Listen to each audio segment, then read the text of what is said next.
ओं अखंडमंडलाकारं व्याप्तं जन चराचरं तत्पदं दर्शितं जन तस्मै श्रीगुरवे नमो। नमोणाक्षर ब्रह्म अनादिमुक्तिकारणं च घटमध्ये प्रचजन तस्मै श्रीगुरवे नमो। मन्नाथ श्री जगन्नाथ मद्गुरु श्री जगतगुरु मदात्मा सर्वभूतात्मा तस्मै श्रीगुरवे नमो। अंग ब्रह्म ह्रीं शक्ति क्लीं कृष्णाय श्री गुरुदेवाय नमो। जय जगन्नाथ।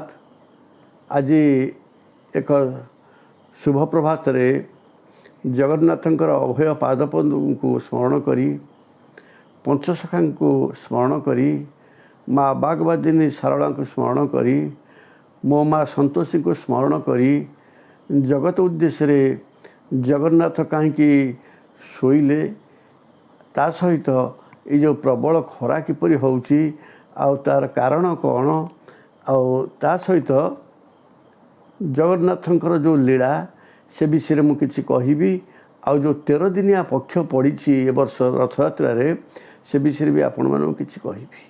तेणु केन्द्रापड़ा जिला गर्दपुर ब्लॉक पड़सुधा पंचायत भद्र ग्राम माँ संतोषी श्रीक्षेत्र ब्रह्मणाक्षर मंदिर अच्छी से ब्रह्मणाक्षर मंदिर जगत मंगल पाई ब्रह्मतत्व जानिबा पाई ब्रह्मलय कराइबा पाई एवं अणाकार तत्व जानिबा पाई अखंड मंडलाकार जानिबा पाई अभजन करैबा पाई आपण मानकु मु किछि दिग्दर्शन देवी ता सहित गुरु परंपरार कथा किछि कहबी।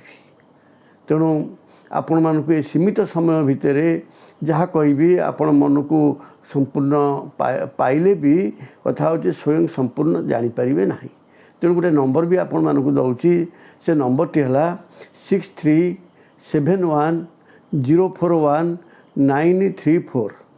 आपण माने यही नंबर रे जोगाजोग कले मु आपण मानकु विस्तृत भावे जगन्नाथ शयन विषय आउ सी केमती अलारनाथ पाखे दर्शन दियंती आउ सी कहीं शुअंती आउ शोइले कि सेवा करा जाए ता सहित बर्तमान 13 दिनिया पक्ष बाबूरे वर्तमान जगन्नाथ 108 जो जल स्नान कले तेणु जगन्नाथ बलभद्र सुभद्रा जननी सुदर्शन समस्ते असुस्थ हो पड़े। ये असुस्थ हवा कारण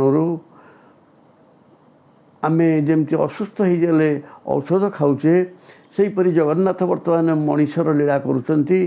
तेणु मानवीय लीला करुचंती से मानवीय लीला पाई से चिरमुड़ी खाइबे ता सहित फुलरी तेलरे से कथा होची तांको देहरे मार्जना करा जीवो घर्षण करा जीवो एवं से सुस्थ हेबे। ता सहित तांकर जो सेवा से रहला गुप्त सेवा से गुप्त सेवा को समस्ते जानी परिबेनी। बाबूरे आउ गोटे कथा टिके नजर करंतु प्रत्येक वर्ष जदि से गोटाए 15 दिन भितर तांको देहरे किछि आमर कथा आयुर्वेदिक जिनिस न लागिला जदि फुलरी तेल न लागिला तांको शरीर केमती सुस्थ रहिबो गोटे वर्ष। आम शरीर जेमती आम तेल मारी प्रत्येक दिन स्नान होचे सेहीपरि कथा होची प्रत्येक दिन स्नान तो हो पारिबेनी। तेणु कथा होची वर्ष को थरे स्नान हुअंती ताकू जहाँ देवस्नान पूर्णिमा कह जाए। आमर जी कथा होची गोटाए दिन देवता मानकर सी कथा होची 100 दिन रे गोटे दिन। तेणु कथा होची वर्ष को गोटे दिन तांकर 365 दिन तांकर गोटे दिन हुए। तेणु से गोटे दिन ताकू कह जाए देवस्नान पूर्णिमा। देवता माने कथा होची स्नान करिया सहित जगन्नाथ को स्नान पूर्णिमा रे समस्त आसी सहयोग करती। बाबूरे से जगन्नाथ आज शोइचंती असुस्थ होकर तापरे जो भक्त माने कथा होती जीवे सेठी पट्टीदियो को दर्शन करिवे आउ साक्ष्य लक्ष्य प्रत्यक्ष जगन्नाथ शरीर को दर्शन करि परिबे नाही। तेणु भक्तंक भाव देखी से कथा होची अलारनाथ जाती कथा अच्छी किंवदंती अच्छी से भक्त मान भी कहते मते जदि देखा चाहूच ताल अलारनाथ जाओ जी अलारनाथ दर्शन करिवो जगन्नाथ दर्शनर फल पाइब। बाबूरे अलारनाथ पाखे वर्तमान जो आनंदर लहरी जो श्रद्धार लहरी चली बहुत पुण्य थे से जगह को समस्ते जाती। तेणु से जगन्नाथ दर्शन मिले, जगन्नाथ कृपा मिले, जगन्नाथ अभय पादरे समर्पित हो गले से निश्चिंत पादपद्म स्नान देवे। तेणु ये अलारनाथ पीठ कथा अलौकिक कथा, से अलौकिक कथा जानापी हेले समय दरकार। आग एपिसोड कहि आउ गोटे कथा कहूँ, बर्तमान 13 दिनिया पक्ष पड़ी। जितेबाला सब 13 दिनिया पक्ष पड़े सृष्टि घात प्रतिघात सृष्टिर परिवर्तन हुए। तेणु ए वर्ष नवजौवन दर्शन गोटाए दिन बंद हम, कारण नवजौवन दर्शन 13 दिनिया पक्षरे हो पार ना। आपण मैंने सब विभिन्न टीवी माध्यम भी देखिथे शुणी। तेणु 13 दिनिया पक्ष पड़ी। तेणु बाबूरे ये 13 दिनिया पक्ष जितेबाला पड़े सेतबले कथा हूँ पृथ्वी रे युद्ध संगठित हुए। आउ राजा राजा भितर कथा हूँ बहुत प्रतिद्वंदिता हुए। आउ राज्य राज्य भितर प्रतिद्वंदिता हुए, देश देश भितर प्रतिद्वंदिता हुए। कहीं क्या विश्वास को नियंती। तेणु वर्तमान कलिर राजत्व, कली वर्तमान कथा हूँ समस्त को बाट बणा कर अबाट को नहीं जीव। बाबूरे ये प्रशासनिक स्तर में आपण मैंने देखिले केते अदल बदल है। आहरी हम ये 13 दिनिया पक्ष पहला तो आपण मैंने अनुभव करेंगे दिल्ली रे अस्थिरता हम, आड़शा अस्थिरता हम, आउ सारा विश्व रे चमक सृष्टि हम, सारा विश्व रे युद्धर विभीषिका लगिज।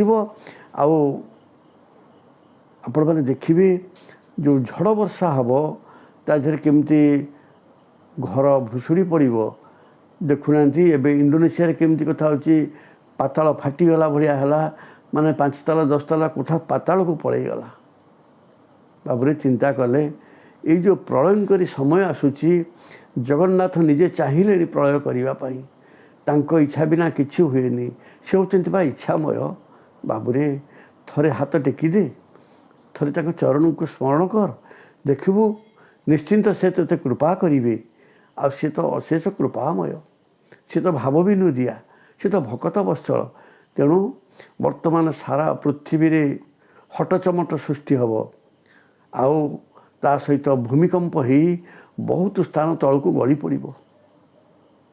आम ओडिशा कौन हम, सारा भारत में कौन हम, सारा पृथ्वी रे भी हम। आउ जो जल प्रलय हम, से जल प्रलय रे बहुत देश ध्वंस हो, बहुत देश बुड़ीज। ता सहित अग्नि तो लगे आरंभ कलानी। आपण मैंने कहूना हुतासन केमती छाँ छाँ लगिलानी। आउ देखिए आहरी प्रबल मात्रा रे अग्नि लगिज, कहीं जानीपारे केमती अग्नि आसला कौटू आसला। तेणु कथा हूँ पंचभूतर प्रभु लीला आरंभ कर सारे। से कल्की लीला आरंभ हो गला। जगन्नाथ कथा हूँ से सीना अच्छा किंतु से बर्तमान कल्की अवतार नहीं गले। से कल्की अवतार साक्ष्य लक्ष्य प्रत्यक्ष जो मैंने 2032 बेलू थे से माने देखिए जानवे। आउ गोटे कथा बाबूरे जी जहाँ कह सत्य हेनी। आउ गोटे कथा हौनी कहे किंतु केतबले जे कली जाइए सत्य आसी जाइए समस्ते जानीपारे। आउ कल्कीराम को जानीपारे। तेणु कथा हूँ आज आ युद्धर जो घनघटा हम तादेह बहुत देश ध्वंस हो।